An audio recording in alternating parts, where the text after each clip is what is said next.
Hello and welcome to my channel, Boo Snakes and More. Today we're going to be talking about Injustice 3. So please like this video and subscribe to the channel. And for more videos like this, watch my other house channel, A&A Snakes and Stuff. My youngest son's channel, Henny's Toys and Games. Or my oldest son's channel, Little Chris 10. Now let's dive into the video. When Injustice Gods Among Us first hit the scene nearly a decade ago, the ideal of an evil Superman was relatively new. The strongest member of the Justice League, losing his moral compass and becoming a murderous dictator was something that felt fresh to many players, and it was exciting to see that storyline unfold. But in the years since, the concept has become a little played out. Homelander, Omni-Man, and the Vitamits, Brightburn's Brandon Byer, and even Regimen Superman himself have all had so much time to shine that the evil Superman trope has overstayed its welcome. It's clear that Injustice 3 needs a new big bad. But if Injustice 3 lets Regimen Superman sit out his role as primary antagonist, it begs the question as to who can and should take his place. The DC Universe has no shortage of planet-level threats, but for a series that's already gone through Brainiac, Doomsday, and Superman himself, some of the heaviest hitters have already been accounted for. Some, but by no means all. Injustice 3 main villain wish list.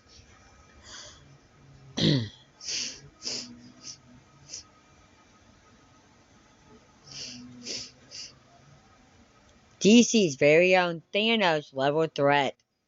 Darkseid was one of the strongest DLC characters in Injustice 2, but did not make an appearance in the game story mode. The Lord of Apocalypse has made a few appearances in the Injustice tie-in comics, but those can be considered as loose canon, as Scarecrow was said to have died in Joker's Metropolis bombing scheme before he appeared in Injustice 2 as a playable fighter. Darkseid's potential as a villain needs no introduction or explanation. He's pure evil in the most deliciously comic book way. And like Brainiac, he serves as a perfect threat to bring together the heroes and former heroes of Earth and of NetherRealm. So chooses Darkseid's malevolent tyranny could even spare Regimen Batman into a redemption, or after he sees how close his idols have become to the Lord of Apocalypse, since through the character may already be too far gone to be saved. In a comic book universe full of terrible dads, Trigon might just be the worst of them all, best known as the father of Raven. Trigon is essentially the devil of the DC universe, ultimately evil and particularly all-powerful. Trigon is an eldritch being who usually needs to be kept out of the mainline reality to prevent him from bringing about the end times. Though some would say such a huge villain needs a bigger level of build-up, Trigon has actually been teased in Injustice as early as the first game. In the Injustice timeline, the Teen Titans are killed in the Metropolis explosion, leaving Cyborg and Raven to embrace their darker sides and join Superman's regimen.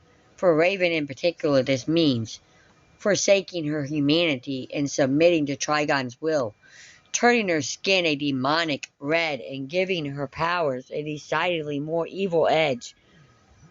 Though Trigon himself hasn't quite broken into reality in the games, Raven is still active in the Injustice universe, and her father can't be too far behind.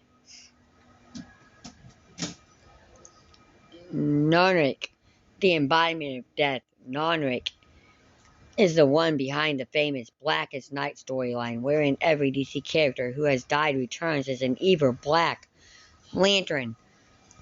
Nonrik himself is described by author Geoff Johns as one of the most powerful forces of evil in the DC universe, and the upper limits of his powers are underdefined and very possibly non-existent.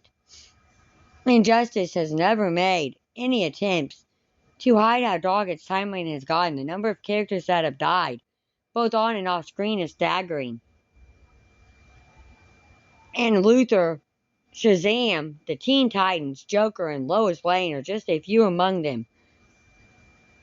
Nocron incinerating the Blackest Night adaptation could bring all these characters back from the dead, initiating a fascinating storyline and giving players access to fighters that the narrative would otherwise prevent. General Zod. Zod appeared as a DLC fighter all the way back in the original Injustice, but besides that, not much has been done with him. Or as cognitive Kryptonian supremacist, which is a missed opportunity. Why some would say that Regiment Superman is already too similar to Zod's characterization. There's still interesting potential for a story there.